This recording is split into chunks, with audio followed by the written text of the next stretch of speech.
Welcome back to Basant's Kitchen. Today we are doing one of my favorite recipes. We're gonna make beef shami kebab. Now this recipe has been in my family for about 60 years. My mom's mom had it, passed it down to my mom, and now I have it. And I cook it for my clients, for my catering company, and I want to share it with you guys because it is Basant style. Basic ingredients really quick, no worries. As usual, I'm gonna have everything posted in the description box.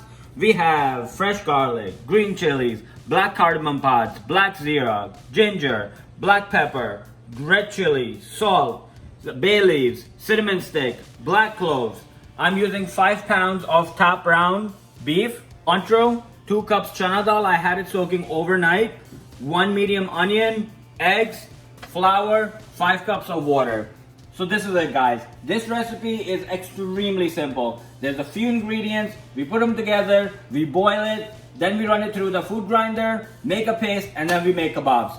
Extremely simple. So without any further ado, let's get this awesome recipe started. I'm gonna start off with water, 5 cups.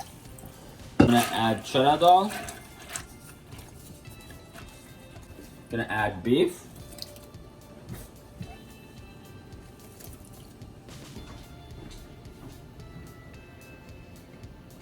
Cinnamon stick, bay leaves, cloves, about 1.5 inch piece of fresh ginger, 6 or 7 green chilies, 2 tablespoons salt, 2 tablespoons red chili, black pepper, black Zeera, black cardamom pods, and fresh garlic.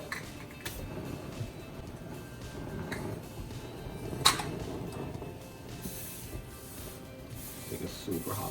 So I'm just gonna fold it all in, and I'm gonna put it on medium heat. And we're gonna let it just cook down. Just wanna make sure all the seasonings are mixed in.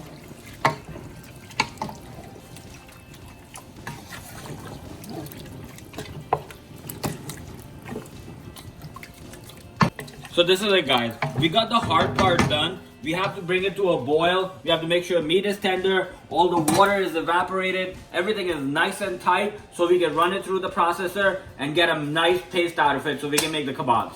Down to medium-high heat, cover it and let it go for at least 45 to 50 minutes. Then we're gonna check every half hour to see how it's going. But in about 45 to 50 minutes, we should be good to go. We're about more than halfway in. I wanna give a quick check. I can already tell it's almost ready. Let's check. I highly recommend you guys using a spoon, but check this out. So that's ready. And the other test we have to do is dal. Dal's ready. So now what we have to do is we're gonna dry all of this out on high heat. I'm gonna uncover the pot. And once this is dry, then we're gonna cool it off and we're gonna grind it.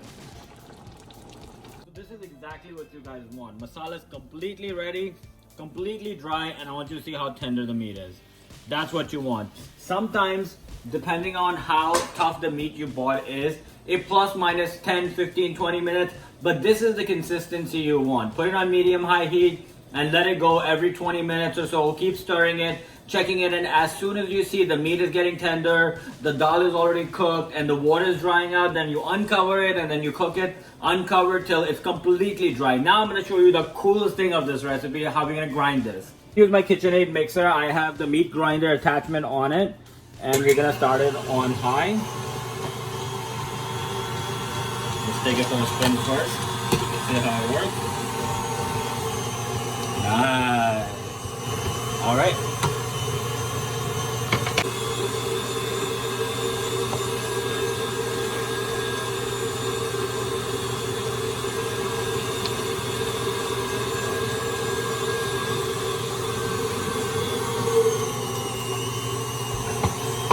That's exactly what you want.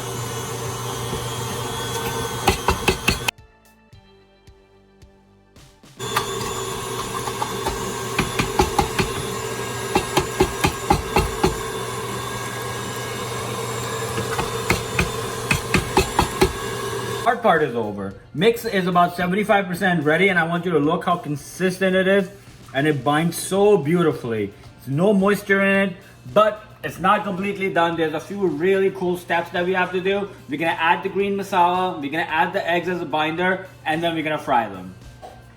2 eggs. I got a shell in there.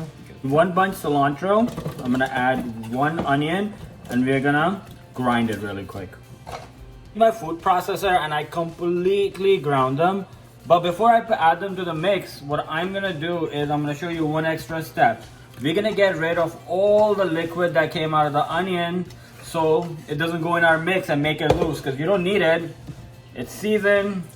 So what I'm gonna do is I'm gonna get rid of all of this. See, this would have made the masala really loose. And you don't need any of it. This is what you want. Super dry, no extra liquids going in our mix. I'm gonna just mix it all in. I wish you guys could just smell it.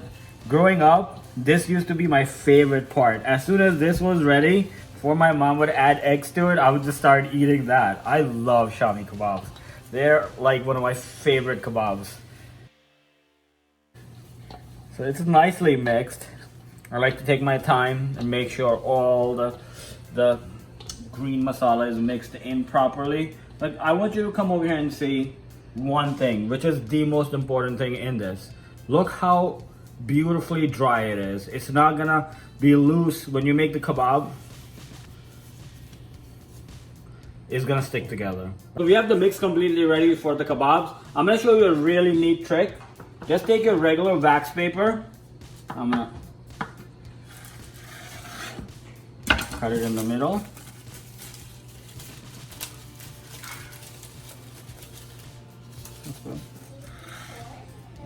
So now we have individual wax papers for each kebab.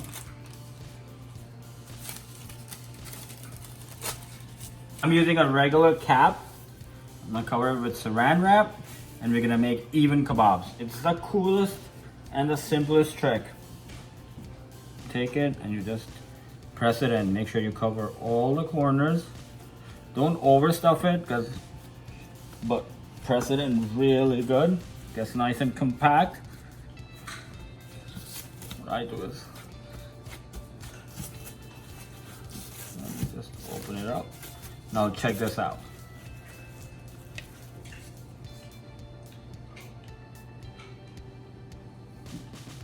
From here, put it on wax paper, and it goes on the sheet.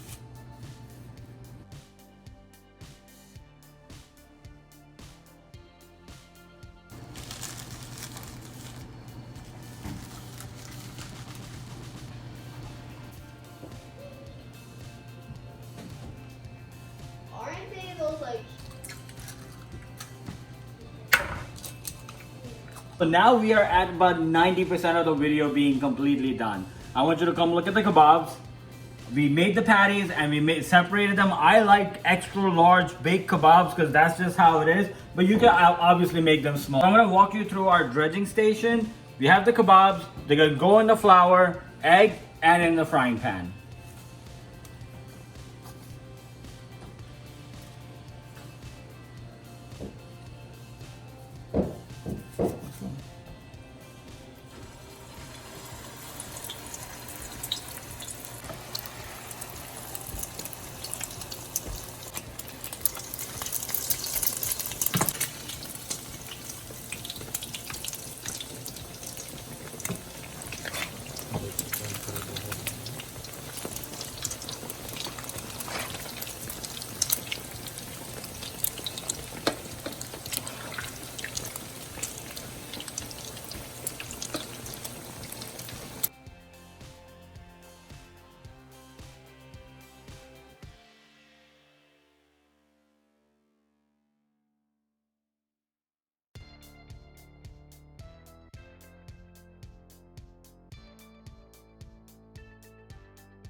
Is complete. I'm gonna put them on the wax paper and let them rest. Then we're gonna move on to my favorite part. We are gonna plate.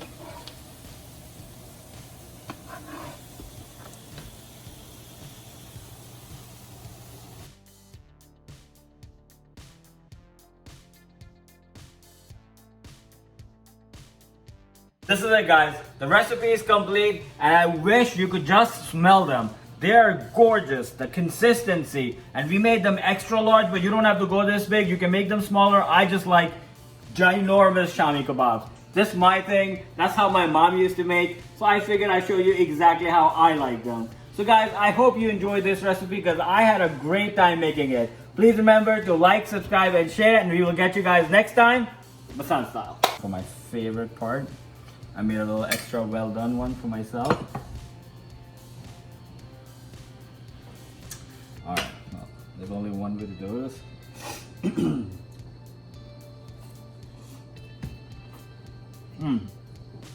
Wow. Dude, I can't believe I cooked this. It's the flavor, it just hits you right away. And the mixture of beef, off the hook.